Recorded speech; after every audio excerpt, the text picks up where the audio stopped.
Welcome to the Cash Flow Project Podcast. Are you looking to better your financial situation by increasing your cash flow? Too busy to hunt for real estate deals or don't know where to start? Then you're in the right spot. Join us as we dive in and talk about investing for cash flow using multifamily real estate. Welcome to the Cash Flow Project. I'm your host, Steve Fierros with Tri-City Equity Group. Today we have Cory Nemoto on the show. With me is my co-host, Matt Callihan. Hey, Steve. Yeah, it's going to be a good one today with Cory on the line. We're going to talk about building cash flow by building a business, actually helping others doing their own real estate investing, finding fulfillment in what you do, swapping stress for gratitude, the 4 S's of entrepreneurship, being proactive versus reactive during the COVID environment, making tough decisions, and SWOT analysis. So it should be a pretty good one. I'm excited to get into it with Cory. Cory is a co-owner and founder of the real estate investment fund KÉCŌ CAPITAL, LLC. He began his real estate investing career in 2011 in Southern California in the Riverside County market while finishing up his bachelor's at California Baptist. After graduating, Cory moved back home to Hawaii and became involved in real estate investing on the island of Oahu. Cory has been involved in multiple investment deals ranging from relocation, renovation, new home development projects. He's been featured on multiple nationally renowned real estate investing podcasts, such as ours, as well as an influential guest speaker at local real estate meetings. On a daily basis, Cory helps run the day-to-day operations of KÉCŌ CAPITAL. He specializes in deal sourcing and valuations, acquisitions, financing, investor relations, and project management. He's a Superman. Cory lives in the growing area of Kaka'ako on the south side of Oahu. Enjoys exercising, training, martial art, jiu-jitsu, nice, fishing trips, and casual get-togethers with family and friends. Sounds like long walks on the beach too, Cory. I'm not going to lie. Got it. So, Cory, welcome to the show. Well, thank you guys for having me. Stoked to be here. Hey, so for those of for those of our listeners who aren't familiar, tell us a little bit more about what you do and kind of what you're working on right now. Yeah, it's been getting harder and harder to describe like what I do now, because before when I started out, I was just wholesaling, so it's an easy question to answer. But now I'm kind of all across the board. We vertically integrated our company. So we have multiple companies that we kind of own and operate. Mainly my time is spent on our development company. So we basically buy, fix, sell houses. So we flip houses in Honolulu, Hawaii, Seattle, Washington, the greater Seattle market. And we have one project in Las Vegas that's on the market right now. So we do fix and flip and ground up construction, like mini development projects. That's anywhere from like 4 to 6 houses at a time. And then we also in Seattle, my business partner KÉCŌ, he manages our entities up there. So we have our brokerage, our real estate brokerage up there, our construction company, and more recently our property management company. So that's been interesting to get into because that's a new world for us, the property management side. And also for me down here, I manage all the projects here and our real estate investment fund. Nice. It's like global domination. I love it. Like one state at a time. Sometimes, it's awesome. But a lot of times it's a lot of work and a lot of headaches and a lot of fires to put out, but it's fulfilling work. Yeah, I was going to say, it sounds like a lot of moving pieces. So, well, talking about, fulfilling work, like, so, what's your why? For one, you guys aren't focused so much on passive cash flow, but I know through the flip projects and really you're setting others up for success. It kind of like, what's your motivation behind that? Like what keeps you going? Well, that's a great question because ultimately, our motivation is passive income, right? Because that's the goal is, to work because we want to work, not because we have to. And so KÉCŌ and I had some cash flow properties, and then we decided to sell them to fully integrate our vertically integrate our company. But the goal is always to go back to, passive income. So eventually we'll get back there. But my why is it's changed over time, and it's my why basically is I want to take care of my family because they've supported me along the way. It's been a kind of a crazy journey, right? A lot of risk and a lot of people thinking you're crazy at first starting out. And um, I've been fortunate enough to have a lot of support from my family, and I have a large family, so a lot of people take care of, and so that's on my mind, of course. But really, what I found was that what really drives me is actually what I do every day. We're like helping other people.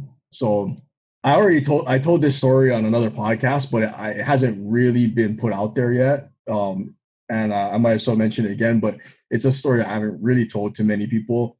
But in my last semester, or no, my last year in college, I kind of was in this point where I didn't know what I wanted to do with my life, and I spent so much money on school.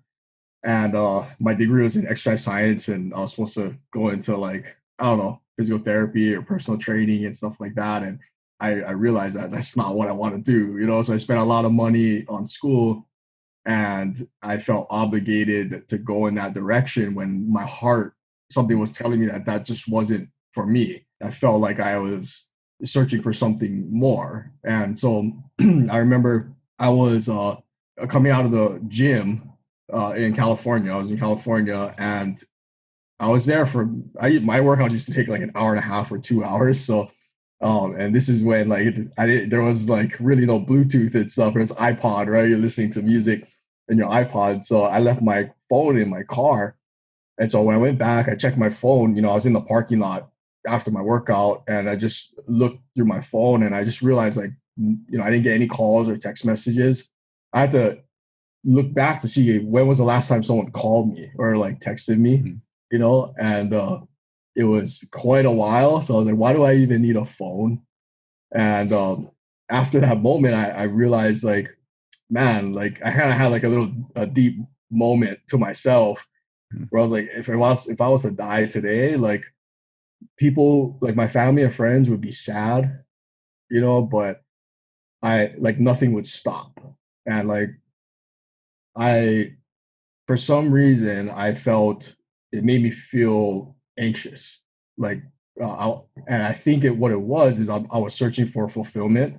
Ever since that day, actually, like, I'm very grateful because now, like, my phone doesn't stop sometimes. Like, it's nonstop. Like, I'm always going, So whenever I feel like a sense of like anxiety and stress because the emails don't stop, the text messages and the calls and stuff, I have to stop and put myself back in that other place where, I had really nothing going on, and I started to realize that, that's not what I want in my life. Like, I want to be important to many people. I want to make a difference. When I leave, I want to leave some sort of legacy behind, not just, generational wealth or anything like that can pass on. But like, when it's my time, that my name will carry on through people who I've helped and, along the way. And so I have to change that mindset of like stress and anxiety to gratitude, and it's helped me so many times because sometimes the days are long, and like there's a lot of issues to put, to handle. So that was a big moment for me. And that has become one of my, whys. One of my big whys is that I'm not just here to, make money and then dig out, and leave. So I'm sure I'll slow down one day, but this is part of it. Like I love helping people. I love sharing, what I've learned along the way, and because it fulfills me, and it is part of my why and part of the legacy that I'm trying to build, for myself. That's awesome. Yeah, I mean, for one, thanks for being vulnerable, right? Because I mean, that's part of your journey, and obviously a big driver for a lot of people. We'll hear different your responses. Like that. It's like my family, or my kids, or whatever. But yeah, I think that's important that you shared that, because I think for a lot of us, especially as it's a journey to passive income.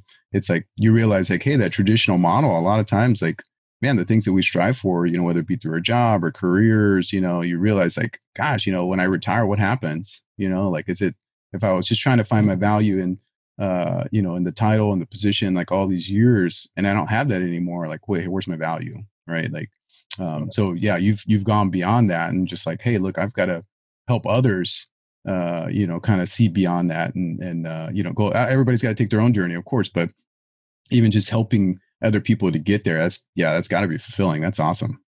Oh yeah, no, for me, it's like I always like someone, I forget who I heard this from, but I've thought about it like constantly. For me, it comes down to like there's 4 stages, right? Like 4 phases we go through. And I was just going over it with our team when we had the whole COVID thing, right? Because COVID was pretty gnarly for our fund. Like everything in the hard money space kind of just dried up. The money just dried up because a lot of the money comes from Wall Street. It was a couple of months of having to pivot and just work 24/7 to get our deals done. And there wasn't many deals getting done, So I was talking with our team and talking about like the 4 stages, the 4 S's, basically. There's 4 phases in an entrepreneur career, and the first one is survival, right? Like when you're starting out, like you're just doing deals or pursuing something to survive. You just have to survive. Mm-hmm. And then there's security, right? You reach a point where you are making enough to get by. And then there's success where you have all the money you need, you're financially free, and you don't have to work, unless you want to. And then the fourth one is significance, right? Mm-hmm. So I think that's what I'm chasing, right? Is in building a legacy, is making a difference and making sure that when I leave and when it's my time, then, I left something behind. I made a difference. I'm not like Elon Musk or something who's like changing like many different sectors and industries and stuff. But I'm gonna do my best to do what I can, Yeah. When you were saying those 4 S's, I was thinking the last one was going to be servitude, which it sounds like kind of what you're talking about, significance, helping other people. I like that kind of you're doing it a little bit differently, and you are building passive income. You're running a vertically integrated business, but you're helping other people on their real estate journey. And so kind of getting that fulfillment can almost be better sometimes than, the paycheck that comes with it. Absolutely. I like what you're saying. This is good. I looked at my phone too and been like, well, it's kind of like that. It's like old saying, right? Like you help enough other people get what they want. Like you can't help but to get what you want, right? Like it's just, it's coming from a position of, hey, you know what, being service oriented, being service minded. And I think like that's part of that lasting legacy that goes so far beyond, just like how you're saying, that goes so far beyond, the economic benefit. Because it's like, man, no, I actually helped other people. Like, because we don't know, like, right, hey, you help one people make, a deal happen, right? Let's say they do a flip, in Seattle or, here in Hawaii. And it's like, that may have just been a seed planted. It was a successful deal. And it's like, oh, wow. Okay. Like now it's possible. Because now to that person, maybe before that, it wasn't possible. It's like, well, that was kind of my journey. It's like, oh, like that's for other people that, I see the shows, they look so easy. That's for other people. That's not for me. But it's like, oh no, you're making that happen for somebody. And we might not ever see, what kind of impact that has for generations to come, but you're a part of that. You're a part of that person's journey. Right. So that's awesome. I love the real estate community. All of these podcasts, like, I feel like they always end up in deep conversation. We all have very similar whys. It's funny to me. Yeah, I agree with that. I mean, I'm pretty stoked to have like our normal meetups start up again. I mean, we'll see when that happens, but we'll have to have you out at the next one, Cory, whenever we our next multifamily, whenever we open back up. So I know everybody's kind of longing for that connection, right? Dude, I'd love to. Yeah. Sure. Well, so you kind of touched a little bit on this. But if we can dive a little bit deeper, I think that be helpful to our audience. Like what kind of challenges are you seeing in the current environment? Like obviously we're still, at the time of this recording, we're still dealing, heavily with COVID. I think this is going to change, the face of, not only real estate, but, our economy, at least for the next couple of years. What kind of challenges are you seeing now? Like what kind of solutions are you and your team, KÉCŌ, what time, are you guys having to come up with, to still make it through, not even just to survive, but to still thrive during this time? Right. Yeah. I mean, it's a great question, and it's a hard one to answer because nobody has a crystal ball, right? And nobody really can predict the market.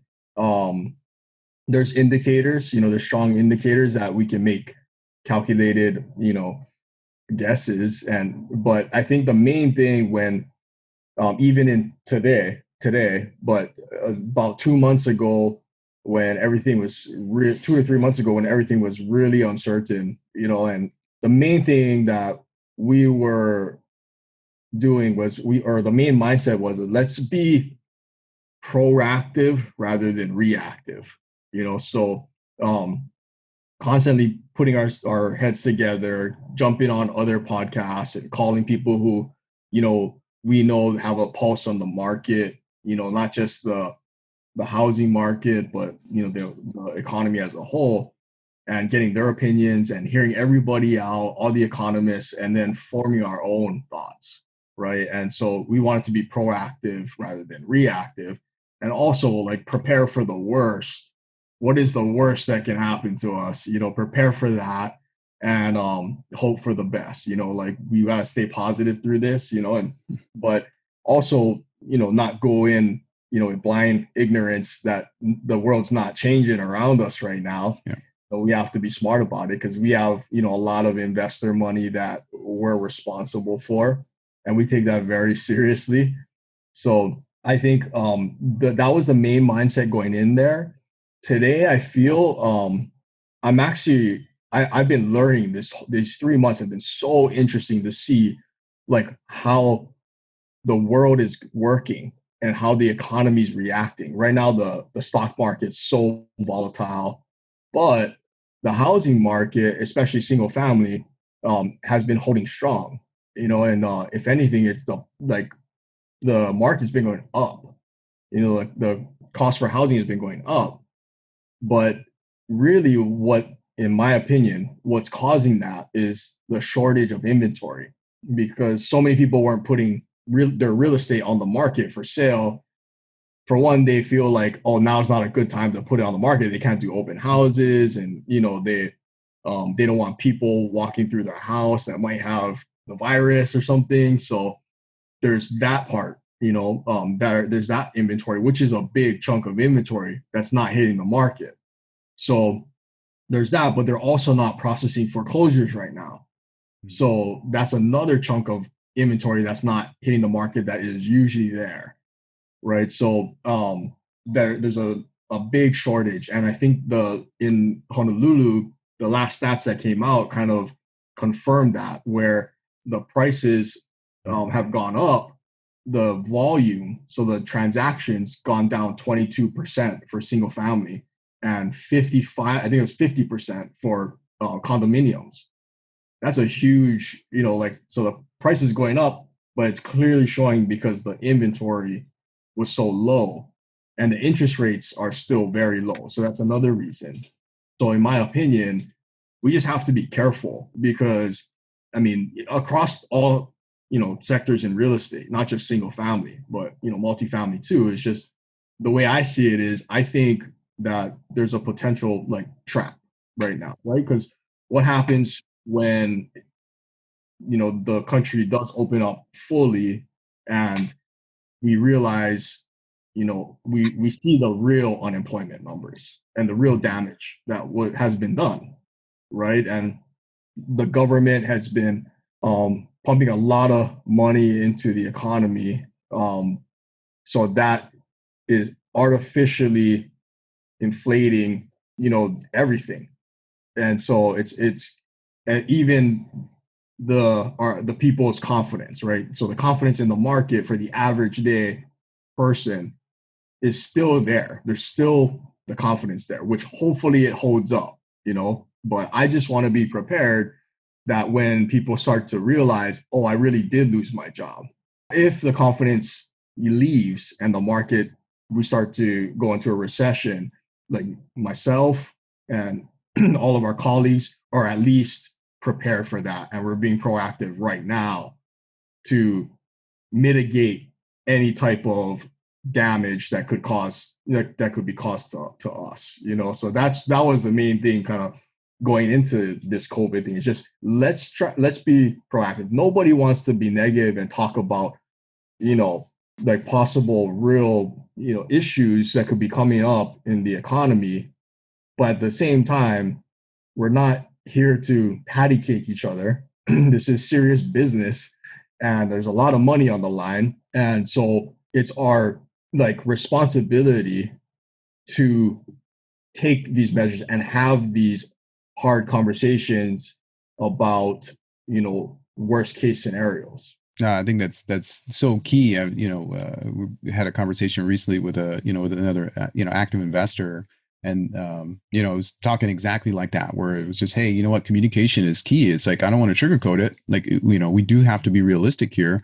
Is there still the potential to make money? Yeah, absolutely. It doesn't matter what stage or where we're at in the market. You can make money in an up market, you can make money in a down market. Like, it doesn't matter, but you have to be cognizant of the potential, pitfalls that are there.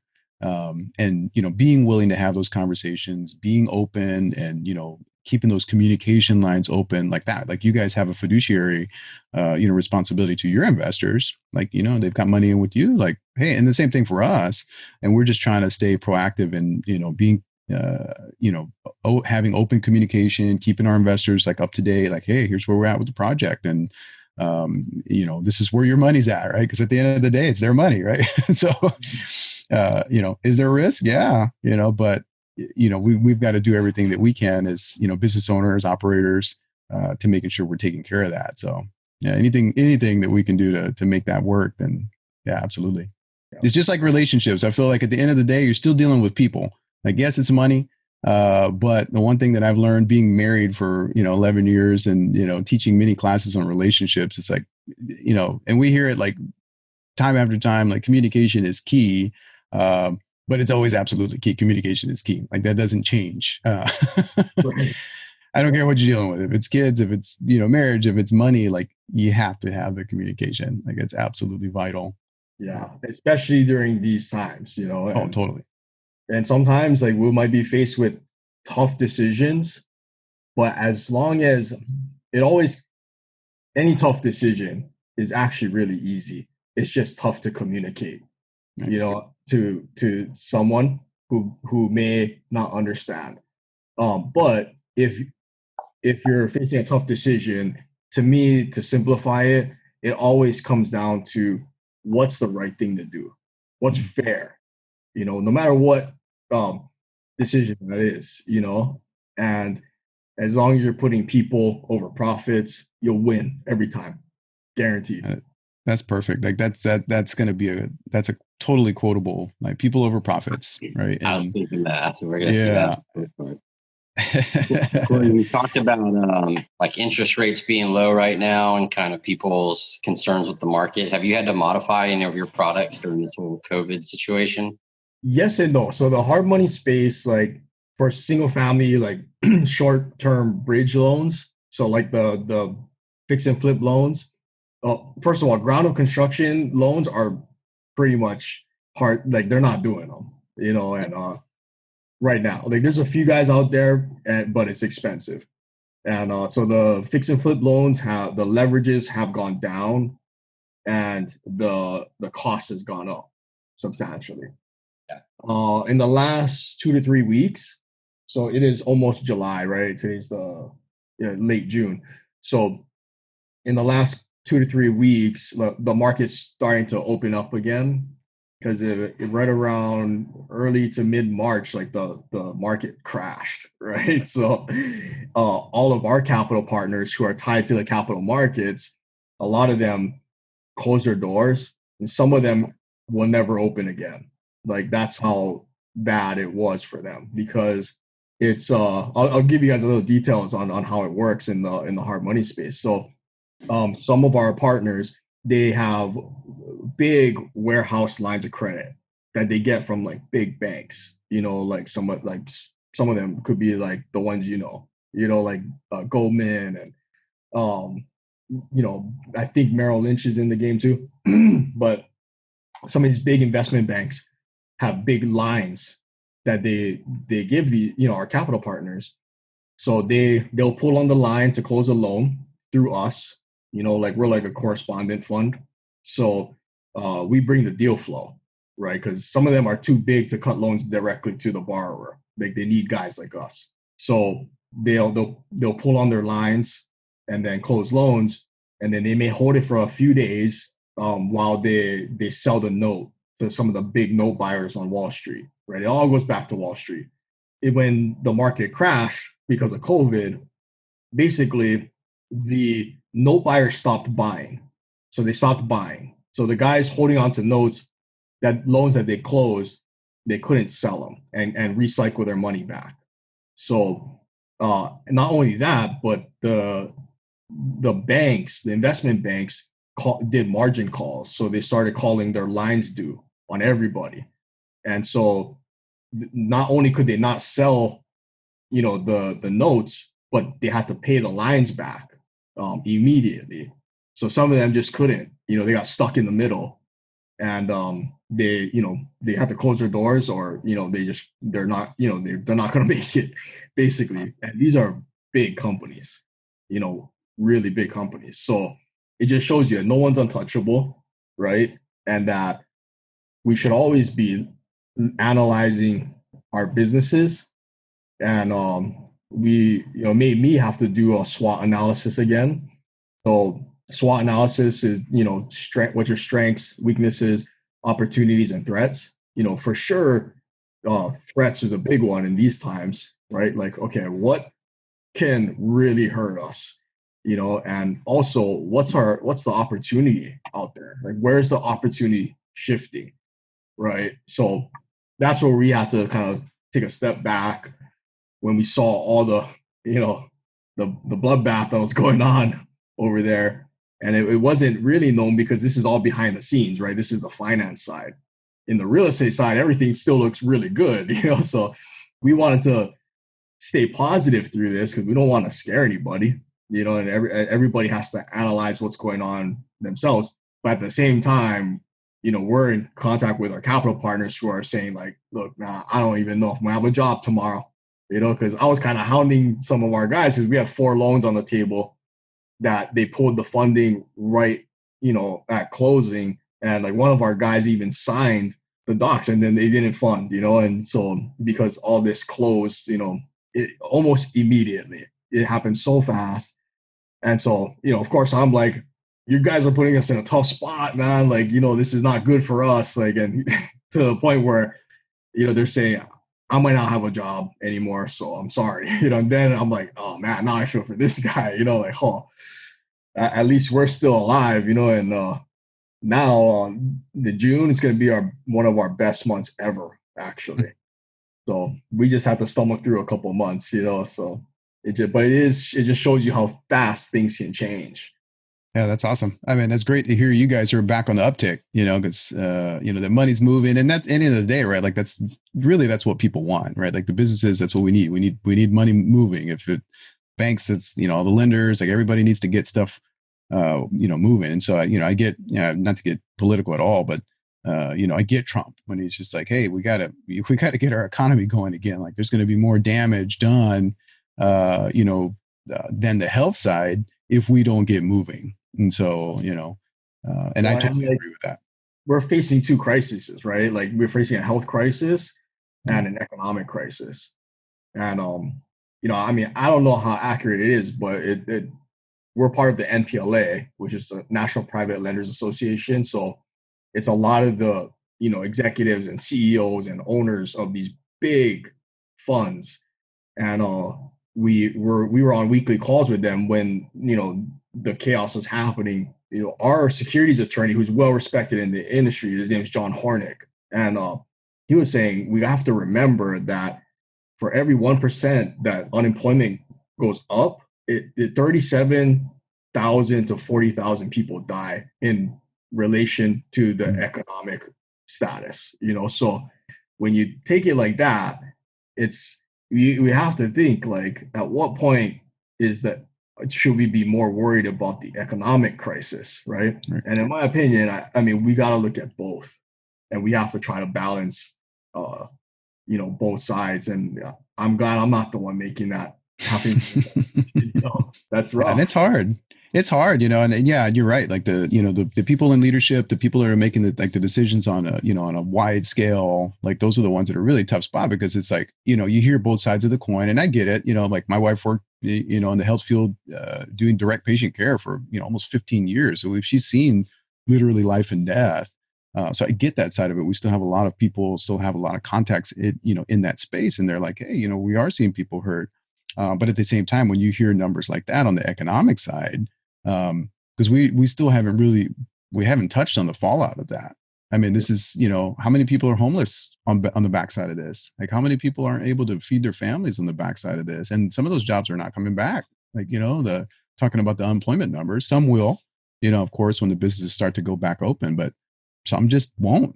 Businesses will have to learn how to navigate and manage. And hey, you're working remotely. Okay, great. Like, hey, you can handle extra duties. Okay, great. Like, we're going to do that instead of bringing back, 3 employees. We may bring back 1, and so that's the hard part. And it's not trivializing life. In fact, I think it's actually more on that part of promotion, like of life.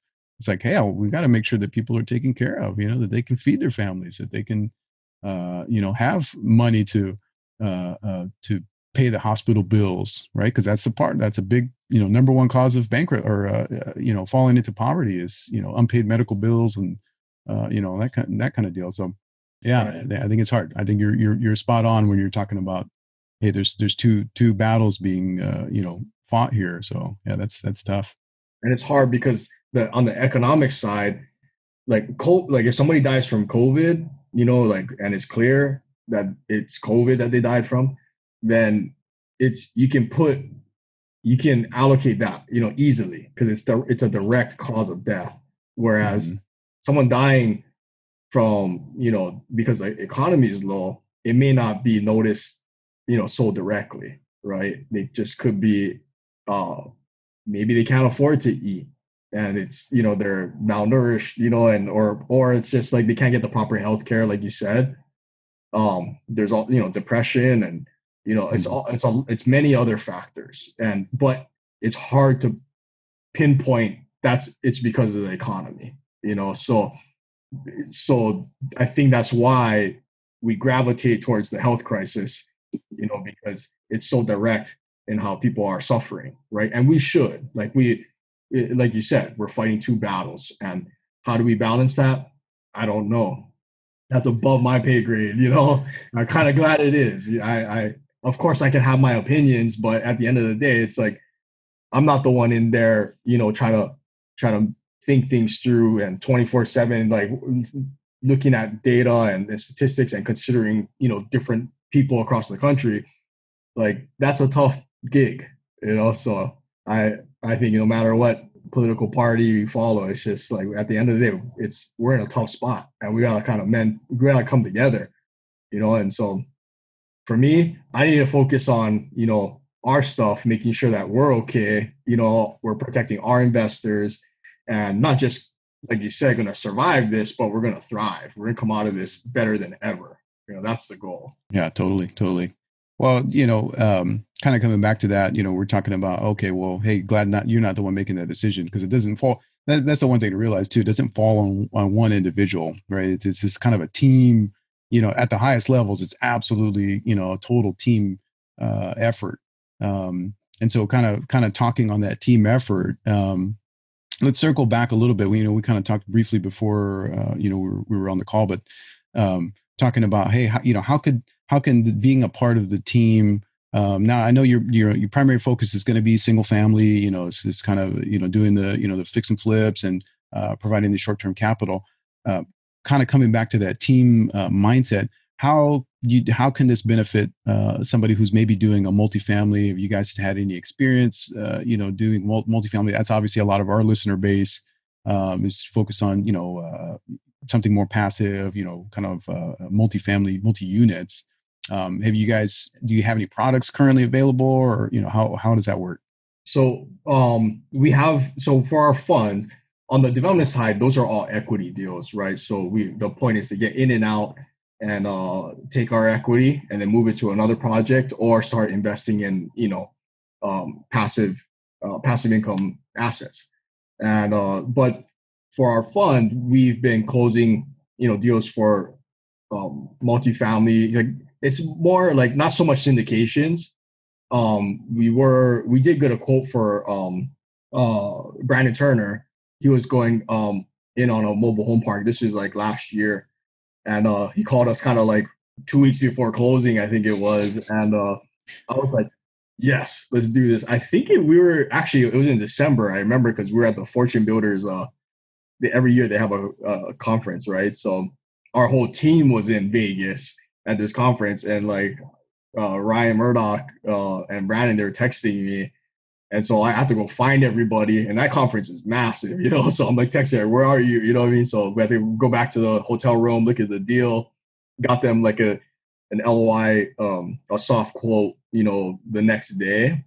And we came in really strong. So I know we can be the primary financing for some syndicators or who are putting some of these syndications together. We can be the primary financing because we were very competitive. In fact, we beat out their bank, but they had to go with the sure bet, So, and I didn't take it personal. I was like, man, it was just great practice for us and it was good to know that we can compete at that level, like right now, and ever since then, that kind of let us start looking at more of these portfolios that we might finance for an investor who's going to hold long term.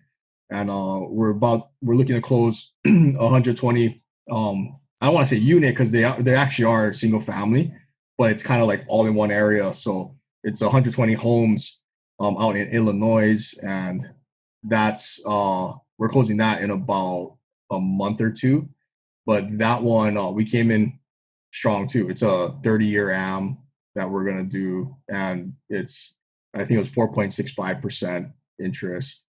So at 1 point, and the LTV is 75% LTV. So we have we can do those long-term products, but we have more recently, which we were talking about earlier, is our multifamily bridge loan product.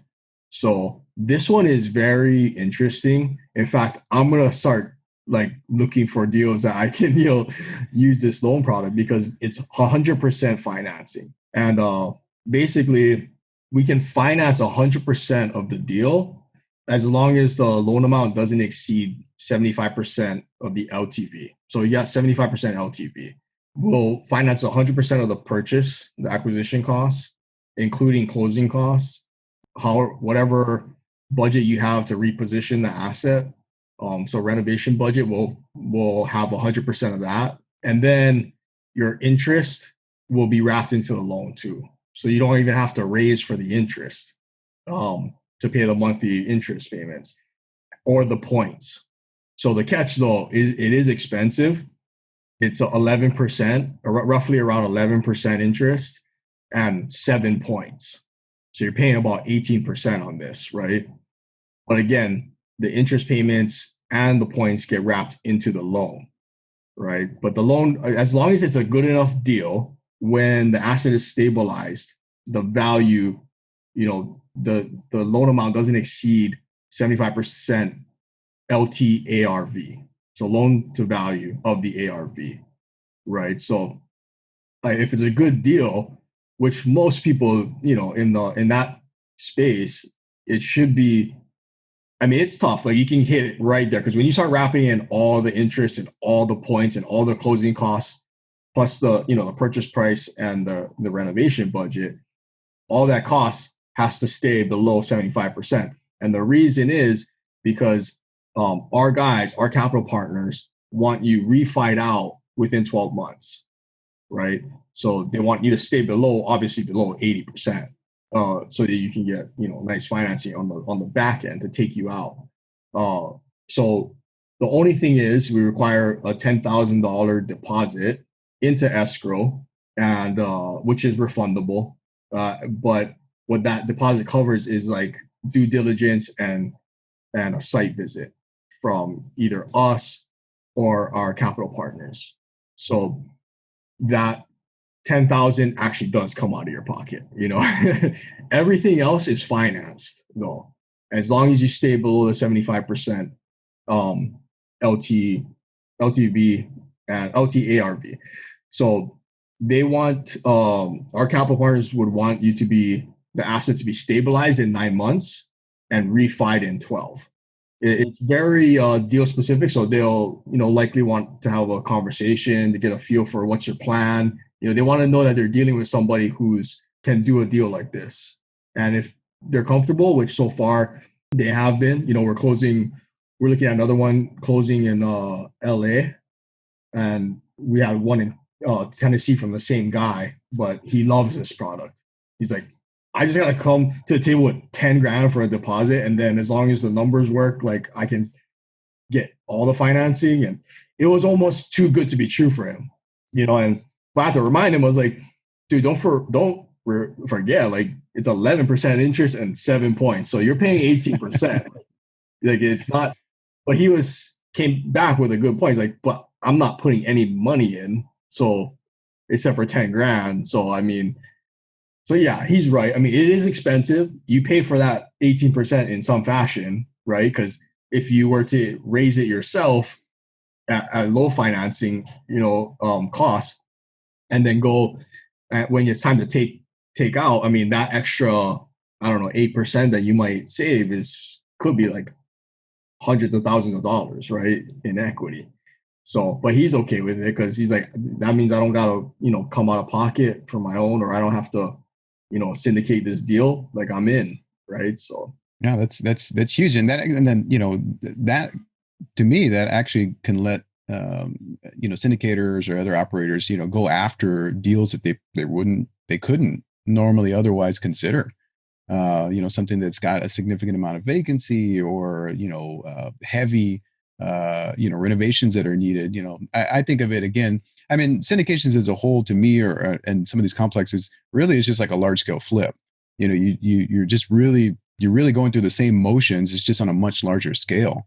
And just like how you have kind of just paint and carpet flips, you have those in the multifamily space as well. And then you've got just like how you've got burnouts and hoarder houses and houses that have like major issues. Same thing with multifamily. They're still, at the end of the day, it's buildings and people. And so I think that's an awesome niche product that you guys have. And yeah, obviously there's people taking advantage of it already. And who knows? That's something we'll definitely keep in mind and consider because again, that opens up doors for other opportunities that we couldn't normally go after. So I think that's awesome that you guys are stepping into the space. So that's great. Yeah. It is a niche product, like you said, but there will be a lot of opportunity out there, I'm guessing, or if we're trying to see where the opportunities are going to be, there's going to be a lot, and if you can come in and start scooping them up, like if you're if right now, if you're cash poor because you have all your money into deals but you still want to take advantage of, if the market turns into becoming more, of a buyer's market, then having a product like this behind you and knowing, the kind of the credit box that you gotta play within, you can start looking at deals, and scooping them up with only like 10 grand out of pocket, no matter the size of the deal. So it's just one more like weapon in the toolbox that you can bring out there when there, if or when there's, opportunity. Oh yeah, we definitely know it's not an if, it's a it's a win. So I'm thinking of a couple apartment buildings that we passed on earlier in El Paso. Oh yeah, like I said, it's a good fit. Yeah, for some of the right buildings. Yeah. Yeah. I'd like to jump back in real quick and kind of circle back. Steve, you were talking about team building, and then a lot of what we do in all facets of real estate, it's a relationship business, building relationships with people. Cory, you and I talked about at a meetup on the West Side how when you were putting together your company, you were actually going out on like almost a tour, meeting all these, banks and people with capital, to establish, get access to those lines of capital. Can you kind of talk about what that was like? And then just some general relationship building tips for, anyone to use. Yeah, sure. I think honestly, relationships is the key to this business. You were talking about the Zig Ziglar quote earlier, right? When I first started, I was in internet marketing before. I had an internet marketing business before real estate, and I that was the first time when I read that quote for whatever reason, and I never took it serious at the time. I was like, okay, help people and you'll get everything that you want, and I just never understood it until I'm in a relationship based business. And that's kind of why, I ended up selling that business. It was an email marketing business. I sold it because it just never fulfilled me, but I didn't know why I wasn't happy doing it. It was making all right money. I mean, but I think it's because I wasn't, I would service a client but not really know exactly how I've helped that client. Like how, like, obviously they're coming back, so like, I'm helping in some way, but there's no like, I wasn't cutting deals face to face with somebody, or like there's no like in-person interaction or over the phone. It's all email and stuff, and I'm just staring at metrics on the screen. So like I think that's why this business was just so much more suited for me because it's so much more fulfilling. And when I guess I had to go out and figure this fun thing out because I was like, I don't know what I'm doing, and so like I had to drink from the fire hose. But so I would, KÉCŌ and I had to go to like all the different conferences all over, and these are like high level, some of these money guys, like they're just former investors they're done, and that's kind of my game plan is when I'm done, like if and who knows, it could be tomorrow, I don't know, one day if I just wake up and like, I don't want to do this anymore, then like I'm done, and but I want to, when I'm done, all I'm going to do is lend, I'm maybe jump in with you guys, like you guys got something on or what? Like I gotta get my money to work, but I'm just gonna lend. And maybe I'll buy a few assets, that are strong cash flow. But I mean, ultimate passive income is, I want to live off the interest. I want to live off the returns and the dividends. Like I'm not really in it. I won't be in it anymore for the equity, but it'll be more for if I don't think I'll ever be done, but when I reach a level, like I'm just gonna lend to support everybody else, and that's why like a lot of the investors who come to us for hard money loans, like I'm keeping an eye out, like who's actually performing, like who's getting it done, and who can I trust, who does a great job, and there's a lot of them, out there. So I'm very confident that when I'm ready to step away, I'm just gonna place money with them, and help them, right? But coming up and going to these conferences and having to meet some of these people, they're former developers and investors that have gone, to the next level where they just want to let their money work for them and they need to place money. And they have guys like us that have to place deals, but it wasn't easy. There's a few conversations that like I felt I was made to feel that I was wasting their time, and of course that's discouraging, but we're not going to stop. Somebody out there is going to give us money because we have a lot of value to bring. That's how I felt, and KÉCŌ is the same way. So I mean, basically flew across the nation, like go to these different conferences, shaking hands, and trying to find one person out there that will give us, a shot. And we did, and then that, after we have proof of concept, then the next guy and the next guy. And now we have multiple capital partners that really want to work with us. And one of them even wants to, make an offer to buy us. And I don't think, it's too early. our potential value is so much greater than our actual value right now. And that's why he's a smart guy, and he's massive fund out of LA. And he's a great guy. I see him as a mentor in this space, in the hard money space and private lending space. So, but he's very smart, because I honestly feel that we have the best team.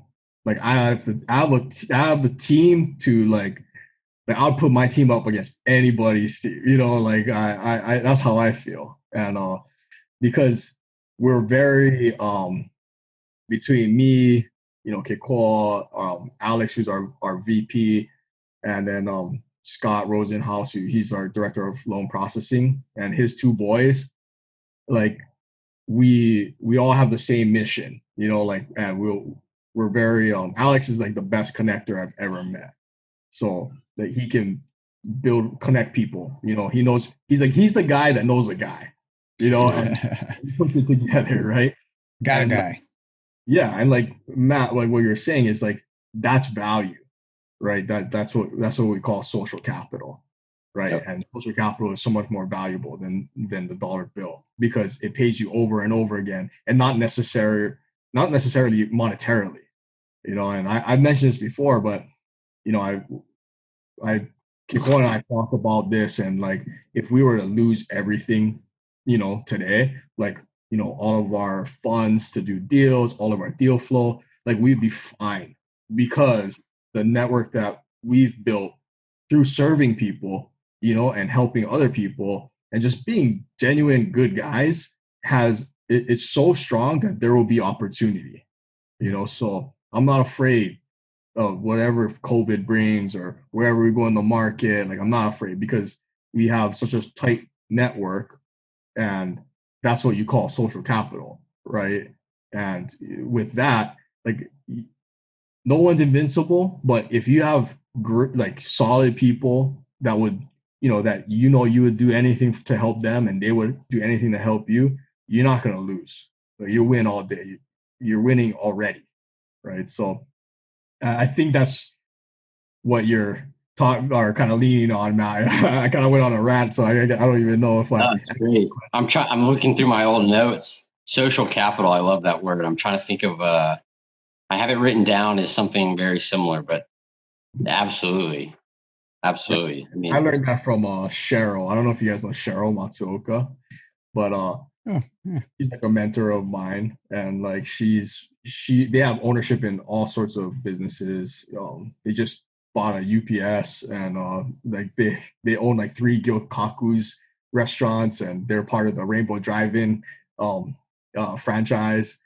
And but she talks about, she's heavy on social capital, and everybody knows Cheryl, and so they did a piece on her. I think it was in Pacific Business News or something and she was talking about how like social capital, and so I've learned from the best in that sense, like she's how to serve people, how to truly, and it fits with my why, like I'm trying to build a legacy. In order to build a legacy, I gotta help a lot of people genuinely, and I feel like I'm on the right track. Absolutely. I found it was connection capital is what we have. So same thing, just an alliteration. Yeah, That's awesome. And just like, okay, so for like with you guys as syndicators, like that's what we are, like we connect people. Like we don't swing the hammer, we don't manage the property ourselves, like we put the deal, we find the people who have the deals, we bring them on our team, we service them in some fashion.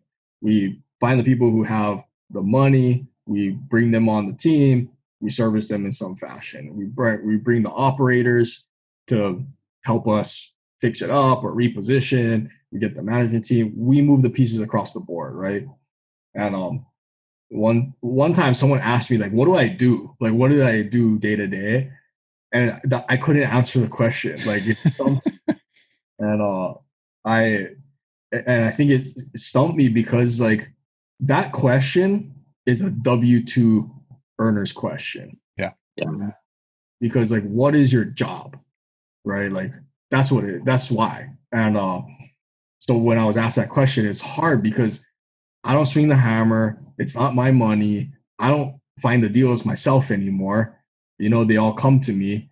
So what I do is like, I do a lot of things. But what I do is this, what we're doing right now. Like we're having a casual conversation over a podcast, like that's my job. My job is to connect with people and to see how I can help service them and give value to them. Right. And then now we have, a professional connection where I know what you need, Steve. I know what you need, Matt. Like I know what you guys are going on. So if I meet someone next week, it's like, oh, call this guy, call Steve, call Matt, and like, that's what I am. I'm a connector, right? In all sense, like entrepreneurship is about syndication, but not just syndicating a deal. It's syndicating people. Like that's what the true definition of a syndication is, or being a syndicator. So just because you flip houses or and you're not in multifamily doesn't mean like you're not a syndicator yourself. Like in the true sense of it, we bring people together and we do deals, right? And that's what I do. Like that's my job. Sometimes I have coffee, like I'll just have a full day of just on the phone or on coffee, feeling like I didn't get anything done but in actuality, that's the most important thing to get done for us. Like if we're trying to push the company forward, we cannot be the person doing the marketing, taking the phone calls. We can't be the person dealing with, all the issues on site, or, we have to be the one moving the pieces across the board. And to start that, to push the company forward, we need to be the guys building the relationships. So like that's a super important topic that people brush over, because when you're first starting out, you got to do everything. You're in the survival phase, right? So you got to do the marketing. You got to take the phone calls. You got to build the relationships. You got to get the contractors on the board. You got to negotiate contracts. Like you have to do everything because you're in the survival phase. But when you start to run a company and you're pushing it forward, really it's building the relationships. But it's hard when you're first starting out because you don't have a tangible to-do task. Like it's not like I have to call this many people back that from the marketing, or I have to research, what's the best list to market to, or something like that. Like when you're first starting out, you want the tangible stuff. And it's hard to understand that really how you push your company forward is the intangible things, or the things that you think are intangible, which is building relationships. You know what I mean? So like this podcast is very important to me because it is my job to build relationships with you guys and your audience and see how we, any parallels that we can work together and do business on, because we can't do business by ourselves. We can't do this business by ourselves. Like we all, there's more than enough to go around. And that's why like for our group, and the podcast, that not really a podcast, kind of like just a live Zoom with like a bunch of people on it. But it's like, that's the main thing, is keeping our culture strong in a sense where everybody that comes on has to, have an abundant mindset and in helping people. If you're going to share something, you share it all. You show your numbers, you answer truthfully and fully transparent. And, because at the end of the day, when you form a culture of that type of people with the same mindset, that's how, that social capital is worth so much more, So thank you guys for even bringing me on. Oh, no, it's awesome to have you. I like that. What do you do as a W-2 question? Brad Lee, I don't know if you're familiar with him. He's a guy I listen to a lot of. He talks about when he uses a conference kind of as an example, but when someone asks you, oh, what do you do? Really, they're asking you, how can you help me? So when you're at a conference meeting people like, oh, what do you do? Oh, I'm a real estate agent. Like, okay, cool, man. And you go to the next guy. And when someone asks you, what do you do? Oh, man, I make people boatloads of money through repositioning multifamily apartment complexes. Oh, tell me more about it. Right. So I like that W-2 question, because it is the same. Like, what's your job? Well, what is it? Tuesday? Is it Wednesday? Like, it depends. It's different every day. Exactly. Yeah. Said I'm a kingmaker. There you go. When you're an employee, like you have a specific job, right? So that question is easy to answer. But Mhm. I mean, when you're running a business or you're investing in real estate, sometimes it's very hard. It's hard. Yeah. Hard Yeah. question. Yeah. Well, I super appreciate your time with us, Cory. So as we kind of wrap up, we'll jump into the fire round, and we'll just ask you a few different questions. And now we're super thankful that you came on and you know, shared your time with us and with our audience. And yeah, I mean, I personally got a lot out of it. So you know, I know Absolutely. our listener and Matt too. Yeah, I know our listeners would as well. So, but let's jump into the fire round. You ready? Sweet. All right. What is the best book that you recommend? I I mean, obviously, Rich Dad Poor Dad, right? That's the book that changed my life. But since everybody says that, I mean, I've mentioned this book before on another podcast, but I think it's worth mentioning again. It's The Go Giver.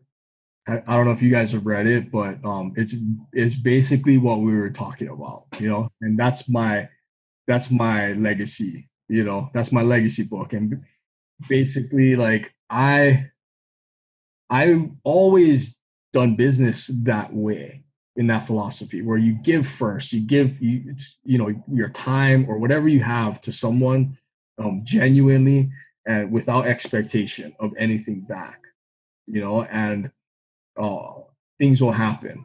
You know, things will start happening. So as I matured and started to realize that Zig Ziglar quote, you know, and understand that, you know, that quote, I started to realize that you can do business the right way and not hurt people, not step on anybody. In fact, that's how you get farther ahead faster. Because it does help you build, you know, your social capital. And when I read The Go Giver, it was almost the same kind of feeling I got after I read Rich Dad Poor Dad, when I needed to read that book. Because when I read Rich Dad Poor Dad, I read it at a time shortly after the time when I had that epiphany in front of the gym. You know, when I had that realization, like, wow, like I don't want that to be my life. Me just fade away with nothing to leave behind or not be important to many people. So shortly after that, I read Rich Dad Poor Dad. And at the same time, I was worried about what was going to happen after I got my degree, you know, because I felt trapped. I didn't want to go into a field that I didn't, you know, enjoy and it didn't fulfill me. So I read Rich Dad Poor Dad and it put me so much more at ease because I realized that, you know, it's okay to feel like you don't want to work a 9 to 5, you know, because at first I felt a little bit of shame and embarrassment. It's like, because I'm not a lazy person by any means. If anything, I'm the opposite. But I had the feeling is like, not only don't I want to work in exercise science, like I don't want to work at all, you know? So like I don't, but I felt ashamed for that in some sense, right? Because that it made me feel like I'm lazy, but that's not it, you know. And after I read Rich Dad Poor Dad, it was confirmation to me that it's like, okay, there's another way to do this, and it's not wrong to feel like you don't want to work for the rest of your life, like a 9 to 5, work for somebody else. In fact, you should feel the opposite. Like feelings that I have are, you know, they're actually the right, you know, it's right for me, you know. And when I read The Go Giver, that was another like sense of confirmation because that's how I always felt I should do business, you know, and treat people. But sometimes, you know, there's people out there that put out a different message saying that, you know, nice guys finish last or, you know, get yours. And I never felt that that was the right way for me, you know. And after reading The Go Giver, it's like, yes, finally, like someone is actually saying what I've been feeling for so long, you know. And that was a huge book for me. It's a short read, you know, it's easy to read, but great, you know, great lessons in that book. And it's exactly what it's like my roadmap to how I want to build the culture of our companies and the people that we have looking to us for leadership. So like when you're starting out, it's just it's a little easier. But as your company grows, or the more deals you do, the more people that are relying on you and your decisions, your role changes to also how do you manage people and personalities, right? And so as long as like I keep the go-giver kind of as my roadmap, like I think we'll be okay. That's great. Now, yeah, that's that. Our team listened to, or read and went through that book too. Yeah, awesome book. And for those of you who hadn't listened, make sure you check it out. So it's a great one. Second question: what's your superpower? And you kind of alluded to this a little bit already, but maybe you can say it again or clarify. Yeah. Oh, my superpower. Oh man. I don't know. It's so hard because I feel like I'm just an average dude. From Waimanalo. I grew up in Waimanalo, from small town, and like I was never one to really. It's kind of a running joke in our company that like I'm not the brightest guy. like it takes me a little while to catch on to new things, but what I am is I'm dangerous with information. Like I will outwork anybody if I have to. So, but I think overall, like my superpower is building relationships and servicing people. And through that, opportunities come that I could have never imagined. So I would say that's my superpower, is being able to kind of see somebody and genuinely want to connect and care for that person, and help that person. And in turn, it's helped me come very far. I'd say that's smarter than the vast majority. So love it. All right. What is the biggest lesson that you've learned along your journey, just in real estate as a whole? In real estate, I think the biggest lesson for me was realizing that there is such a thing as growing too fast. So when you overextend yourself or over leverage yourself, it is dangerous. So I think there's also like kind of a message or mentality out there that's real trendy about entrepreneurship, and like hustle and grind, and don't be the last guy in the room to get there, like, because I've seen it multiple times, especially in the fix and flip space, where you can take on too much and be too ambitious, right? And it can hurt you, and people can really kind of fall into a place where they're playing catch up now, and they're on the defense, and I've been in that position few times, and I think a dangerous game, to play. So the biggest lesson is that grow at your own pace, and obviously you want to you also shouldn't move too slow, right? There's a nice balance there, because there really is such a thing as like paralysis by analysis, right? And people who just cannot pull the trigger. Like you gotta be a trigger puller, but at the same time, just it's hard, because if you're a true entrepreneur at heart, you just want to keep going, right? And you have a high capacity usually, and you're aspiring to be a high performer, but at the same time, there is such a thing as overextending and growing too fast. Yeah, no, that's actually a great lesson. And yeah, you guys have really grown. So yeah, I think you're definitely speaking from a position of experience there. So yeah, no, that's good. That's great advice. It's like, okay, don't delay, do get started, but be mindful. So, all right. So for the busy working professional, who's trying to work towards financial freedom, what advice do you have for them?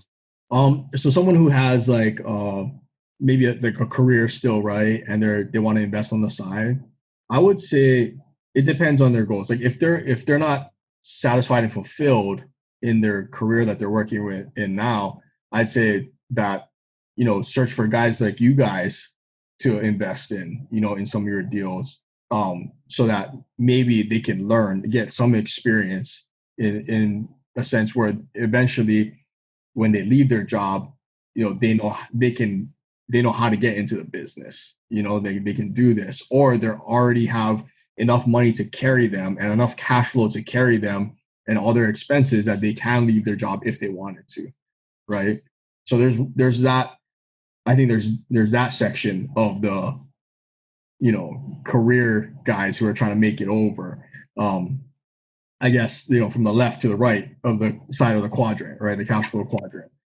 So there's those guys. Then there's the guys that just hate their job, right? And like if they could leave tomorrow, they would leave, And to them, I would say, you have to do a real hard look deep down inside in yourself to decide whether or not, you should make the leap. Because I've said this before, like on the Bigger Pockets podcast, I told them that the biggest difference I see in people who make it and people who don't is the people who burn their ships are the ones who I see make it, because they have to make it. There's no turning back, but at the same time, I failed to mention that burning your ships doesn't mean you have to quit your job tomorrow, because like for my sake, burning my ships was I could have got a high paying job when I graduated. I could have went straight to a career. I had opportunities on the table, but I decided to take a part-time job at the Y as a personal trainer. Mainly because, like, for one, I knew I wouldn't have time to do have a full-time career and pursue what I wanted to do, which is real estate. And two, I didn't trust myself that I wouldn't get comfortable and kind of just forget my dreams, if I started to get a consistent paycheck, which is nice paycheck and benefits, the golden handcuffs, right? Like I didn't trust myself. I didn't know how I would react if I had that money coming in. So me burning my ships was not working. Like I just took a part-time job that I knew I wasn't gonna stay in. And I'm sure it confused a lot of people when I moved back home. A lot of friends and family were like, he's working at the Y, he spent all that money on college and he's working at the Y, like cleaning machines and cleaning sweat. Like, I'm sure like nobody really understood, or probably, I don't know, but I knew what I was doing, and what I was doing, I dreaded every moment walking into that job, not because of the people, like I miss the people actually, but just the fact that I'm somewhere I don't want to be, and it was just motivation for me every time walking in there, right? So for the guys that are in the jobs that they hate, you got to decide, where are you on the spectrum? Are you at a point where you can take the leap? And if you do, just make sure you take a good deep look down inside first, to see if you got it in you, because it's not easy, like they say, it's like, if it was easy, everyone would do it. No, there hasn't been truer words than that. It's hard. And if you feel like you got it in you, then I say go for it and make sure you cut all angles of retreat, because like we are programmed to default to comfort, so if there's a way out, and when times get hard, you're gonna take it, and that's just human nature, right? We stray to the path of least resistance, right? It's a defense mechanism. And so it's not anyone's fault. It's just understanding, our human nature, like me included. Like I don't want to go through hell. I want to take the easy way, if there's such a thing. So, but in entrepreneurship, nothing's guaranteed, and you always go through hell. And if there's a way out of that, then you might take it, so just make sure you burn your ships if you're going to do it. No, it's great advice. Um, well, Cory, as we kind of wrap up here, I again really appreciate you coming on and kind of sharing your wisdom and your experience so far. I know you guys, sky's the limit for what you and KÉCŌ and the rest of the team, got going on. So we're excited to, potentially do some business with you guys in the future. So, of course, we want to stay connected in the community and whatnot. So we really appreciate you coming on. Hey, if people want to reach out, connect with you, how can they do that? They can, I'm on Instagram and Facebook a lot. So those are kind of like the two platforms that I really gravitate to. And my handle is just Cory, CORY .Nemoto, N as in Nancy, E, M as in Mary, OTO. And that's on Facebook and Instagram. That's my personal account. So I respond to a lot of messages there. And then we have a Facebook group where we're building the culture, like just people doing deals. And there's already people helping each other in there, like, doing deals together. So that's called KÉCŌ Exchange. So it's KECO Exchange. And then our website for our fund is KÉCŌCapital.com. Awesome. Well, thanks again so much for coming on today. Super excited, like I said, to see what the future holds. And we'll look to thrive all together, and giving back to the community and giving back to our investors. So yeah, super excited. Great having you, Cory. Yeah, thank you guys so much. Thanks, Steve. Thanks, Matt. Really appreciate it. Thank you guys for being patient with your time too earlier. Oh, no. I'm glad we got it sorted out. And it's been an honor to have you on. So I really appreciate it. Yeah. Well, and then congratulations to Duke. I didn't even know. So yeah. Thank you. And I'll look forward to working with you guys. Yeah. Sounds good. Have a good one. Right on. Aloha. You too. Thanks, Cory. Aloha. Wow, Steve, that was a really great show. Cory is an impressive guy. He talked about how he's building passive cash flow through a business. He's no longer, well, I don't want to say he's no longer, but he's not as active in real estate as he has been previously, but he's still building cash flow by helping others on the lending side of the house with people on their own real estate journey. So that's pretty awesome. He also talks about finding fulfillment in what you do, kind of getting out of those golden handcuffs, and just making sure that as you're working towards your why, you're doing something that you enjoy. It's not all about the money. It's a lot of times about helping others. Cory also talks about the 4 phases of entrepreneurship and kind of the steps that you go through as an entrepreneur. And the 4 S's is what he called them: survival, security, success, and significance. And significance to me is kind of what a lot of us talk about when we're talking about building our why. It's not just the monetary gains and what we're going to leave behind for friends or family, but it's really leaving a legacy and the things that you did to help other people. And Cory also talks about being proactive versus reactive. During this COVID environment, a lot of industries have changed, the economy has changed, and just kind of reaching out to the different players, and kind of getting their guidance and talking to mentors and figuring out what you need to do going forward before you're reacting to a problem that you didn't see coming. And then lastly, we did talk about making tough decisions. Cory kind of believes if you put people over profits, you just do the right thing. He says it's not hard to make a hard decision. Communicating that decision is really the hard part. But people over profits will get you through that. So great recap, Matt. Yeah, great podcast. And if you found value in this podcast, please subscribe so that you can get all the latest episodes. You get notified whenever they come out. We'd love it if you gave us a rating and a review on Apple Podcasts or Stitcher, or any other podcast platform that offers that option. If you know anyone who might resonate with today's podcast, please make sure to share the episode with them. To connect with like-minded investors, join our Facebook group, Honolulu Multifamily and more. And if you're interested in connecting with us, go to tricityequity.com to learn more. See you next time. Aloha, everyone.